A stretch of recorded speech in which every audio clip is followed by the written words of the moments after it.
জয় মা বাবা, জয় গুরু। নমস্কার, রাষ্ট্র বিআরএসে সকলকে স্বাগত জানাই। আশা করি সকলে ভালো আছেন। আজ আবার মান্থলি রাশিফল নিয়ে আলোচনা করবো এবং আজকে আলোচনা করবো 2025 অক্টোবর মাস কেমন যেতে চলেছে তুলা রাশির জাতক বা জাতিকাদের সেই নিয়ে। শুরুতেই বলবো এই আলোচনা আপনাদের জীবনে 40 থেকে 50 ভাগ ফলিত হবে। কেউ দয়া করে ভাববেন না এটা 100% ফলিত হতে চলেছে। তার কারণ হচ্ছে বর্তমান পরিস্থিতি অনুযায়ী যার ব্যক্তিগত লগ্ন গোষ্ঠীর পরিস্থিতির সঙ্গে যতটা বেশি ম্যাচ করবে তার সঙ্গে ততটাই বেশি ফলিত হবে। এটি কারোর ব্যক্তিগত লগ্ন গোষ্ঠী নিয়ে আলোচনা না, সেটা মাথায় রেখে দেখবেন। এর উদ্দেশ্য হচ্ছে যা কিছু ভালো রয়েছে তা থেকে যেন আরও ভালোভাবে প্ল্যান করতে পারেন এবং যা কিছু নেগেটিভ বা খারাপ রয়েছে তা থেকে যেন সতর্ক বা সাবধান হতে পারেন। দেখুন, যারা বিদ্যার্থী পরীক্ষার্থী রয়েছেন সর্বস্তরের, একদম ছোটরা থেকে শুরু করে যারা উচ্চশিক্ষায় গবেষণামূলক পড়াশোনায় রয়েছেন, যারা জ্যোতিষতন্ত্র সাধনা এসব নিয়ে পড়াশোনা করছেন, সকলের উদ্দেশ্যে বলবো আপনাদের এই মাসে একটু মিশ্র ফলাফল যেতে চলেছে। তবে হ্যাঁ, মাসের 19 তারিখ পর্যন্ত, এই সময় পর্যন্ত আপনাদের পড়াশোনাটা মোটের উপর ভালো থাকবে। মোটামুটি আপনাদের জ্ঞান বুদ্ধি বা আপনারা যা প্রচেষ্টা প্রয়াস করবেন তাতে সফলতা রয়েছে। তবে 19 তারিখের পর থেকে কিন্তু একটু পরিশ্রম প্রয়াস বাড়াতে হবে, তখন কিন্তু মিশ্র ফলাফল পাবেন। যারা যে কোনো কম্পিটিটিভ এক্সাম বা সরকারি পরীক্ষার জন্য প্রচেষ্টা করছেন তাদের উদ্দেশ্যে বলবো যে আপনাদের কিন্তু 17 তারিখের পর থেকে সময়টা মোটের উপর ভালো যাবে। যারা লাভ রিলেশনে রয়েছেন তাদের উদ্দেশ্যে বলবো যে আপনাদের কিন্তু 19 তারিখ পর্যন্ত একটা ব্যালেন্স থাকবে সম্পর্কে, এবং তার মধ্যে কিন্তু বোঝাপড়া একটা ব্যালেন্স থাকবে বোঝাপড়ায়।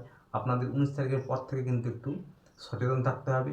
কিছু অমীমাংসিত আলোচনা হতে পারে, ভুল বোঝাবুঝি হতে পারে, সেগুলো কিন্তু 19 তারিখের পর থেকে তার সম্ভাবনা রয়েছে। তার আগে পর্যন্ত বিশেষ করে প্রথম সপ্তাহে ঘোরাফেরা আনন্দ হলো এগুলো থাকছে। যারা হাজব্যান্ড ওয়াইফ রয়েছেন তাদের উদ্দেশ্যে বলবো যে আপনাদের কিন্তু মঙ্গল নিজের ঘরকে দেখছে এবং আপনাদের 7 নম্বর হাউসটি মঙ্গলেরই হাউস।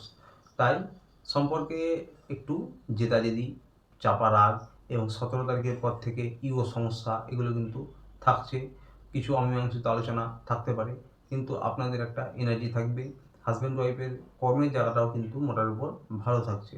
নিজেদের বোঝাপড়া একটু এই মাসে উন্নত করবেন, তাহলে সমস্যা কম হবে। পরিবার নিয়ে বলবো যে 19 তারিখ থেকে কিন্তু পরিবারের জন্য সময়টা ভালো থাকছে। পরিবারের সদস্যদের সঙ্গে সম্পর্ক উন্নত হবে এবং পরিবারের দায়িত্ব কর্তব্য আপনারা ঠিকঠাকভাবে করতে পারবেন। পরিবারের জন্য কিছু ভালো করতে পারবেন অবশ্যই। পরিবারের পরিস্থিতি, পরিবারের পরিবেশ আপনাদের কিন্তু ভালো লাগবে। 19 তারিখের পর থেকে সময়টা মোটের উপর ভালো থাকছে। ব্যবসায় কিন্তু প্রথম সপ্তাহের পর সফলতা থাকবে।